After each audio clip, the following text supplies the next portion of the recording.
भीषण अपघात, नवापूर कोंडाईबारी घाटात धुळे सुरत बसचा अपघात, धुळे सुरत बसमधील 20 ते 25 प्रवासी जखमी।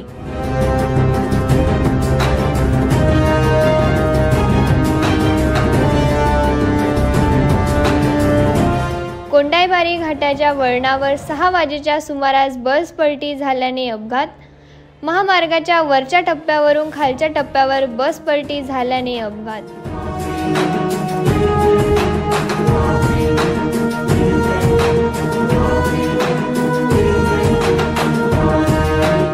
नवापूरहून 2 रुग्णवाहिका व विसरवाडीहून 1 रुग्णवाहिका घटनास्थळी रवाना।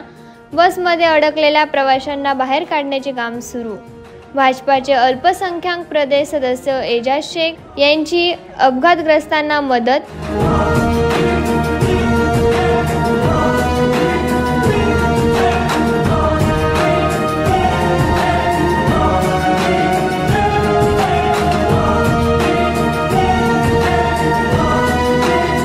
हॅलो नवापूर न्यूजसाठी संपादक प्रेमेंद्र पाटील, नवापूर।